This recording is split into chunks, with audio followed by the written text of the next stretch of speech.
Good morning, dear students.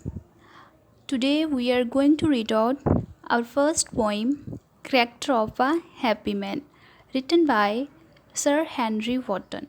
Before I read out this poem, first of all, we should know about the poet. Sir Henry Wotton was born in 1568 in Kent, UK. He was a famous poet and diplomat. Wotton studied at Winchester and Oxford. In 1595, he was engaged by the Earl of Essex as agent and secretary. His poems and other writings were collected in 1651. Sir Henry Wotton ਜਿਨ੍ਹਾਂ ਨੇ ਇਹ poem ਲਿਖੀ ਹੈ ਇੱਕ ਬਹੁਤ ਹੀ famous poet ਸੀਗੇ ਜਿਨ੍ਹਾਂ ਦਾ ਜਨਮ 1568 ਵਿੱਚ ਕੈਂਟ ਵਿੱਚ ਯੂਨਾਈਟਿਡ ਕਿੰਗਡਮ ਦੇ ਵਿੱਚ ਹੋਇਆ। ਉਹਨਾਂ ਨੇ ਆਪਣੀ ਸਟੱਡੀ ਵਿਨਚੈਸਟਰ ਐਂਡ ਆਕਸਫੋਰਡ ਤੋਂ ਕੰਪਲੀਟ ਕੀਤੀ। ਦੈਨ ਉਹਨਾਂ ਨੇ 1595 ਦੇ ਵਿੱਚ ਉਹਨਾਂ ਨੂੰ ਅਰਲ ਆਫ ਅਸੈਸ ਦੇ ਸੈਕਟਰੀ ਵਜੋਂ ਨਿਯੁਕਤ ਕਰ ਲਿਆ ਗਿਆ। ਅਰਲ ਆਫ ਅਸੈਸ ਕੀ ਸੀਗਾ? ਇੱਕ ਬਹੁਤ ਹੀ ਰਾਇਲ ਰੈਂਕ ਸੀਗਾ। ਜਿਵੇਂ ਮਿਨਿਸਟਰਸ ਹੁੰਦੇ ਨੇ, ਪ੍ਰਾਈਮ ਮਿਨਿਸਟਰਸ ਹੁੰਦੇ ਨੇ, ਪ੍ਰੈਜ਼ੀਡੈਂਟ ਹੈ, ਇਸੇ ਤਰ੍ਹਾਂ ਅਰਲ ਆਫ ਅਸੈਸ ਵੀ ਇੱਕ ਰੈਂਕ ਸੀਗਾ ਉਸ ਟਾਈਮ ਦੇ ਵਿੱਚ। ਹਿਸ ਪੋਇਮਸ ਐਂਡ ਅਦਰ ਰਾਈਟਿੰਗਸ ਵਰ ਕਲੈਕਟਡ ਇਨ 1651। ਉਹਨਾਂ ਦੀਆਂ ਬਾਕੀ ਪੋਇਮਸ ਅਤੇ ਬਾਕੀ ਰਾਈਟਿੰਗਸ ਜਿਹੜੀਆਂ ਨੇ 1651 ਦੇ ਵਿੱਚ ਉਹਨਾਂ ਨੂੰ ਕਲੈਕਟ ਕੀਤਾ ਗਿਆ। The idea conveyed in this poem is that those who have lesser cares and ambitions in life are the most contented people. ਇਸ ਪੋਇਮ ਦੇ ਵਿੱਚ ਕਵੀ ਕੀ ਕਹਿਣਾ ਚਾਹੁੰਦੇ ਨੇ ਕਿ ਉਹ ਇਨਸਾਨ ਜਿਨ੍ਹਾਂ ਦੀਆਂ ਸੰਸਾਰਿਕ ਇੱਛਾਵਾਂ ਅਤੇ ਚਿੰਤਾਵਾਂ ਬਹੁਤ ਘੱਟ ਹੁੰਦੀਆਂ ਨੇ, ਇਹੋ ਜਿਹੇ ਇਨਸਾਨ ਹੀ ਅਸਲ ਵਿੱਚ ਸੈਟਿਸਫਾਈਡ ਹੁੰਦੇ ਨੇ। Those who are truthful and modest and don't fall a prey to pride and vices and have faith in God and honesty are truly happy. ਇਹੋ ਜਿਹੇ ਇਨਸਾਨ ਜੋ ਸੱਚਾਈ ਦੇ ਰਸਤੇ 'ਤੇ ਚੱਲਦੇ ਨੇ, ਜਿਹੜੇ ਹਰ ਤਰੀਕੇ ਦੇ ਘਮੰਡ ਤੋਂ ਦੂਰ ਹੁੰਦੇ ਨੇ, ਬੁਰਾਈਆਂ ਤੋਂ ਦੂਰ ਹੁੰਦੇ ਨੇ, ਉਹਨਾਂ ਨੂੰ ਪਰਮਾਤਮਾ ਵਿੱਚ ਯਕੀਨ ਹੁੰਦਾ ਹੈ, ਇਮਾਨਦਾਰੀ ਵਿੱਚ ਯਕੀਨ ਰੱਖਦੇ ਨੇ, ਇਹੋ ਜਿਹੇ ਇਨਸਾਨ ਹੀ ਅਸਲ ਵਿੱਚ ਬਹੁਤ ਜ਼ਿਆਦਾ ਖੁਸ਼ ਹੁੰਦੇ ਨੇ। How happy is he born or taught, that sweareth not another's will. ਬਹੁਤ ਜ਼ਿਆਦਾ ਖੁਸ਼ ਰਹਿਣ ਵਾਲੇ ਇਨਸਾਨ ਇਸ ਲਈ ਖੁਸ਼ ਹੁੰਦੇ ਨੇ ਕਿਉਂਕਿ ਉਹ ਲਿਬਰਲ ਹੁੰਦੇ ਨੇ, ਉਹਨਾਂ ਨੂੰ ਕਿਸੇ ਦੀ ਆਗਿਆ ਦਾ ਪਾਲਣ ਨਹੀਂ ਕਰਨਾ ਪੈਂਦਾ, ਉਹ ਆਪਣੀ ਲਾਈਫ ਵਿੱਚ ਬਿਲਕੁਲ ਸੁਤੰਤਰ ਹੁੰਦੇ ਨੇ। ਦੈਨ ਉਹਨਾਂ ਦੀ ਸਿੱਖਿਆ ਜਿਹੜੀ ਹੈ ਉਹ ਹਮੇਸ਼ਾ ਉਹਨਾਂ ਨੂੰ ਖੁਸ਼ ਰੱਖਣ ਵਾਲੀ ਹੁੰਦੀ ਹੈ। Whose armor is his honest thought and simple truth his utmost skill. ਉਹਨਾਂ ਦਾ ਆਰਮਰ, ਉਹਨਾਂ ਦਾ ਸੁਰੱਖਿਆ ਕਵਚ ਉਹਨਾਂ ਦੇ ਇਮਾਨਦਾਰੀ ਵਾਲੇ ਵਿਚਾਰ ਹੁੰਦੇ ਨੇ ਅਤੇ ਉਹਨਾਂ ਦੀ ਸਭ ਤੋਂ ਵੱਡਾ ਉਹਨਾਂ ਦਾ ਹੁਨਰ, ਸਭ ਤੋਂ ਵੱਡਾ ਟੈਲੈਂਟ ਕੀ ਹੁੰਦਾ ਹੈ ਉਹਨਾਂ ਦੀ ਲਾਈਫ ਦਾ? ਉਹਨਾਂ ਦੀ ਸੱਚਾਈ, ਉਹਨਾਂ ਦੀ ਇਮਾਨਦਾਰੀ ਅਤੇ ਉਹਨਾਂ ਦੀ simplicity. Whose passions not his masters are, whose soul is still prepared for death.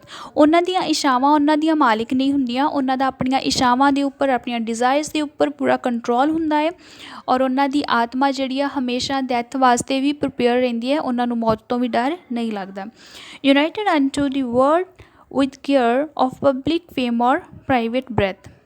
ਉਹਨਾਂ ਨੂੰ ਦੂਸਰੇ ਲੋਕਾਂ ਦੀ ਪੋਪੂਲੈਰਿਟੀ ਵਾਸਤੇ ਜਾਂ ਉਹਨਾਂ ਦੀ ਪ੍ਰੇਜ਼ ਕਰਨ ਦੀ ਕੋਈ ਚਿੰਤਾ ਨਹੀਂ ਹੁੰਦੀ, ਉਹਨਾਂ ਨੂੰ ਸਿਰਫ ਆਪਣੀ ਲਾਈਫ ਦੇ ਨਾਲ ਮਤਲਬ ਹੁੰਦਾ ਹੈ। Who envies none whom chance doth raise, nor wise who never understood. ਉਹਨਾਂ ਨੂੰ ਕਦੇ ਵੀ ਕਿਸੇ ਦੂਸਰੇ ਇਨਸਾਨ ਤੋਂ ਜੈਲਸੀ ਫੀਲ ਨਹੀਂ ਹੁੰਦੀ। ਜੇਕਰ ਕੋਈ ਇਨਸਾਨ ਸਕਸੈਸਫੁਲ ਹੈਗਾ ਹੈ, ਚਾਹੇ ਉਹ ਆਪਣੇ ਗੁੱਡ ਲੱਕ ਕਰਕੇ ਸਕਸੈਸਫੁਲ ਹੈ ਜਾਂ ਫਿਰ ਬਹੁਤ ਜ਼ਿਆਦਾ ਹਾਰਡ ਵਰਕ ਕਰਕੇ ਕੋਈ ਸਕਸੈਸਫੁਲ ਹੋਇਆ ਹੈ, ਉਹ ਇਹੋ ਜਿਹੇ ਇਨਸਾਨਾਂ ਤੋਂ ਹਮੇਸ਼ਾ ਖੁਸ਼ ਰਹਿੰਦੇ ਨੇ, ਕਦੇ ਵੀ ਕਿਸੇ ਤੋਂ ਜੈਲਸੀ ਫੀਲ ਨਹੀਂ ਕਰਦੇ। ਕੌਣ ਜੈਲਸੀ ਫੀਲ ਨਹੀਂ ਕਰਦੇ? ਜਿਹੜੇ ਪਰਸਨ ਆਪਣੀ ਲਾਈਫ ਦੇ ਵਿੱਚ ਸੈਟਿਸਫਾਈਡ ਹੁੰਦੇ ਨੇ। And ਐਂਟਰਟੇਨਸ the how deepest wounds are given with praise, nor rules of state but rules of good. ਇਹੋ ਜਿਹੇ ਇਨਸਾਨ ਜਾਣਦੇ ਨੇ ਕਿ ਝੂਠੀਆਂ ਜਿਹੜੀਆਂ ਤਾਰੀਫਾਂ ਨੇ ਉਹ ਕਿੰਨੇ ਡੂੰਘੇ ਜ਼ਖਮ ਦਿੰਦੀਆਂ ਨੇ, ਅਤੇ ਇਹੋ ਜਿਹੇ ਇਨਸਾਨ ਜਿਹੜੇ ਹੁੰਦੇ ਨੇ ਉਹ ਕਿਸੇ ਪੋਲੀਟੀਕਲ ਪਾਵਰ ਦੇ ਨਾਲ ਰਾਜ ਨਹੀਂ ਕਰਦੇ ਹੈਗੇ, ਬਲਕਿ ਆਪਣੀ ਚੰਗਿਆਈ ਦੇ ਕਰਕੇ ਹੀ ਲੋਕਾਂ ਦੇ ਦਿਲਾਂ 'ਤੇ ਰਾਜ ਕਰਦੇ ਨੇ। Who God doth late and early pray, more of his grace than gifts to lend. ਇਹੋ ਜਿਹੇ ਇਨਸਾਨ ਹਮੇਸ਼ਾ ਹੀ ਪਰਮਾਤਮਾ ਅੱਗੇ ਕੀ ਪ੍ਰੇ ਕਰਦੇ ਨੇ ਕਿ ਪਰਮਾਤਮਾ ਆਪਣੀ ਕਿਰਪਾ ਹਮੇਸ਼ਾ ਉਹਨਾਂ 'ਤੇ ਬਣਾਈ ਰੱਖੇ। ਉਹ ਕਦੇ ਵੀ ਕੋਈ ਮਟੀਰੀਅਲਿਸਟਿਕ ਥਿੰਗਸ ਦੀ ਜਿਹੜੀ ਡਿਮਾਂਡ ਨਹੀਂ ਕਰਦੇ, ਕਦੇ ਵੀ ਮਨੀ ਦੀ ਡਿਮਾਂਡ ਨਹੀਂ ਕਰਦੇ, ਕਿਉਂਕਿ ਉਹ ਬਿਲਕੁਲ ਵੀ ਮਨੀ ਮਾਈਂਡਡ ਨਹੀਂ ਹੁੰਦੇ। And ਐਂਟਰਟੇਨਸ the ਹਾਰਮਲੈਸ day with a religious book ਔਰ ਫਰੈਂਡ। ਅਤੇ ਉਹ ਆਪਣੀ ਅਸਲੀ ਖੁਸ਼ੀ ਕਾਹਦੇ ਵਿੱਚੋਂ ਪ੍ਰਾਪਤ ਕਰਦੇ ਨੇ, ਆਪਣਾ ਜਿਹੜਾ ਪੂਰਾ ਦਿਨ ਹੈਗਾ ਹੈ ਉਹਨੂੰ ਕਿਵੇਂ ਸਪੈਂਡ ਕਰਦੇ ਨੇ, ਜਾਂ ਤਾਂ ਰਿਲੀਜੀਅਸ ਬੁੱਕਸ ਧਾਰਮਿਕ ਪੁਸਤਕਾਂ ਪੜ੍ਹ ਕੇ, ਜਾਂ ਫਿਰ ਆਪਣੇ ਫਰੈਂਡਸ ਦੇ ਨਾਲ ਟਾਈਮ ਸਪੈਂਡ ਕਰਕੇ। Okay, this man is free from servile bounds of hope to rise or fear to fall. ਇਹੋ ਜਿਹੇ ਇਨਸਾਨ ਗੁਲਾਮੀ ਦੇ ਬੰਧਨਾਂ ਤੋਂ ਬਿਲਕੁਲ ਮੁਕਤ ਹੁੰਦੇ ਨੇ, ਉਹ ਕਿਸੇ ਦੇ ਵੀ ਗੁਲਾਮ ਨਹੀਂ ਹੁੰਦੇ, ਉਹ ਬਿਲਕੁਲ ਲਿਬਰਲ ਹੁੰਦੇ ਨੇ, ਸੁਤੰਤਰ ਹੁੰਦੇ ਨੇ। ਉਹਨਾਂ ਨੂੰ ਨਾ ਤਾਂ ਉੱਪਰ ਉੱਠਣ ਦੀ ਕੋਈ ਚਾਹ ਹੁੰਦੀ ਹੈ, ਨਾ ਨੀਚੇ ਡਿੱਗਣ ਦਾ ਕੋਈ ਡਰ ਹੁੰਦਾ ਆ। Lord of himself thou not of lands and having nothing yet hath all। ਇਹੋ ਜਿਹੇ ਇਨਸਾਨ ਭਾਵੇਂ ਕਿ ਬਹੁਤ ਜ਼ਿਆਦਾ ਜ਼ਮੀਨ ਜਾਇਦਾਦ ਦੇ ਮਾਲਿਕ ਨਹੀਂ ਹੁੰਦੇ, ਬਟ ਉਹ ਆਪਣੇ ਮਾਲਿਕ ਖੁਦ ਹੁੰਦੇ ਨੇ, ਆਪਣੀ ਪਰਸਨੈਲਿਟੀ ਦੇ ਮਾਲਿਕ ਹੁੰਦੇ ਨੇ, ਆਪਣੀ ਸ਼ਖਸੀਅਤ ਦੇ ਮਾਲਿਕ ਹੁੰਦੇ ਨੇ, ਆਪਣੇ ਚੰਗੇ ਗੁਣਾਂ ਦੇ ਮਾਲਿਕ ਹੁੰਦੇ ਨੇ। ਐਂਡ ਹੈਵਿੰਗ ਨਥਿੰਗ ਜੈਟ ਹੈਥ ਆਲ। ਇਹੋ ਜਿਹੇ ਇਨਸਾਨ ਕੋਲ ਭਾਵੇਂ ਕੁਝ ਵੀ ਨਹੀਂ ਹੁੰਦਾ, ਬਟ ਫਿਰ ਵੀ ਉਹਨਾਂ ਕੋਲ ਸਭ ਕੁਝ ਹੁੰਦਾ ਹੈ। ਕਿਉਂ ਹੁੰਦਾ ਹੈ? ਕਿਉਂਕਿ ਉਹ ਸੈਟਿਸਫਾਈਡ ਹੁੰਦੇ ਨੇ। ਸੈਟਿਸਫੈਕਸ਼ਨ ਹੀ ਉਹਨਾਂ ਦਾ ਜਿਹੜਾ ਹੈ, ਉਹਨਾਂ ਵਾਸਤੇ ਸਭ ਕੁਝ ਹੁੰਦਾ ਹੈ।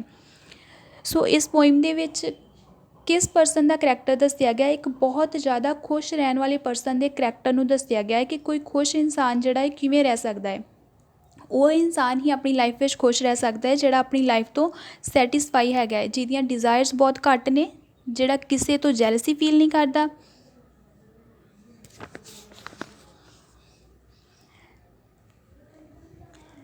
ਨੈਕਸਟ ਇਹਦਾ ਸੈਂਟਰਲ ਆਈਡੀਆ ਹੈ। In this poem, the poet wants to convey the message that we should be honest in our thoughts if we want to be happy। Poem ਦੇ ਵਿੱਚ ਕੀ ਮੈਸੇਜ ਦੇਣ ਦੀ ਕੋਸ਼ਿਸ਼ ਕੀਤੀ ਹੈ ਪੋਇਟ ਨੇ ਕਿ ਸਾਨੂੰ ਹਮੇਸ਼ਾ ਆਪਣੇ ਵਿਚਾਰਾਂ ਨੂੰ ਇਮਾਨਦਾਰ ਰੱਖਣਾ ਚਾਹੀਦਾ, ਇਮਾਨਦਾਰੀ ਵਾਲੇ ਵਿਚਾਰ ਅਪਣਾਉਣੇ ਚਾਹੀਦੇ ਨੇ ਜੇਕਰ ਅਸੀਂ ਅਸਲੀਅਤ ਦੇ ਵਿੱਚ ਖੁਸ਼ ਰਹਿਣਾ ਚਾਹੁੰਦੇ ਹਾਂ ਤਾਂ।